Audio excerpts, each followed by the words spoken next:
Isa ang probinsya ng Pampanga sa Central Luzon na bantay sarado ngayon ng Octa Research Team dahil na rin sa bilis ng attack rate o virus transmission ng COVID-19 sa nakalipas na 7 araw.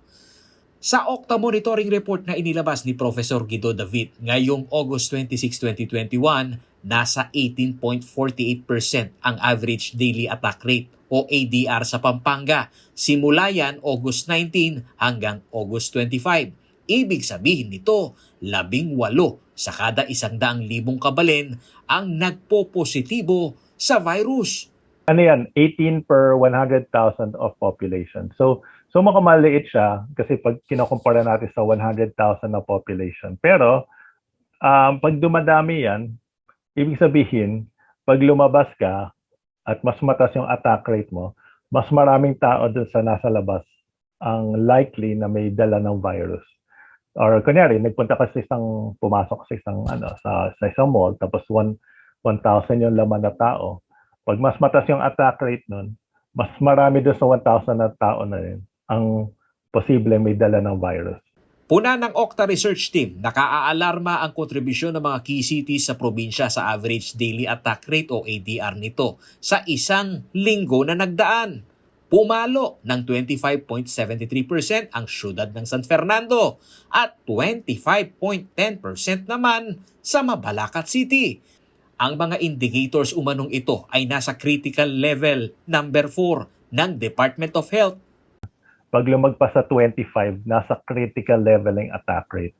Sa ngayon, sa nakikita natin sa San Fernando, 25.73 ang attack rate niya. So nasa critical level na siya. Yung Mabalacat, 25.10. So nasa critical level na rin yung attack rate niya. So in terms of attack rate, ito yung isang pinagbabasihan ng ibang mga institutions. Actually, kahit yung Department of Health, ginagamit nila para sa level 1, level 2, level 3, level 4. Kumbaga sa DOH level 4 na tong Mabalacat tsaka tong San Fernando.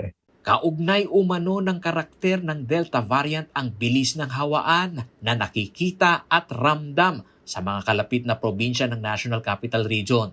Mas kalat umano ngayon sa lahat ng miyembro ng isang household ang hawaan ng virus sa lumalabas na surveillance ng mga local government unit. At isa pa umanong dapat tignan ay kung tunay na nasusunod ang health and safety protocol sa mga public transport na kumokontrol sa mobility ng mga residente sa isang komunidad na nagpapalala sa transmission. Usually, at least dito sa Metro Manila, ang datos namin, pag may nahawaan na isang bahay, usually nahawaan na lahat. Dati hindi naman ganun may mga nakakaligtas may mga hindi nahahawaan kasi hindi gano'n kalakas yung hawaan. So yung household transmission malaki Yung sa public transportation, isa pa yan na posibleng source of transmission.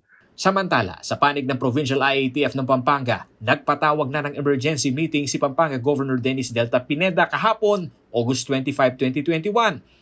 Sa COVID-19 surge na ramdam sa probinsya, ipinag-utos ng gobernador na i-maximize o dagdagan ang mga temporary treatment facilities ng kada lokal na pamahalaan.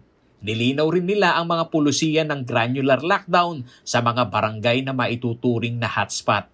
Sa ibang bayan, syudad at lalawigan sa 7 probinsya ng Central Luzon, nasa critical level na rin ang mga sumusunod. Ang lalawigan ng Bataan na nasa 28.13% ADR, Balanga 37.28%, Mariveles 32.86%, ang Bukawi sa Bulacan 40.06%, Malolos City 29.3%, Santa Maria 34.61% at Giginto sa Bulacan na may 38.26% na daily attack rate.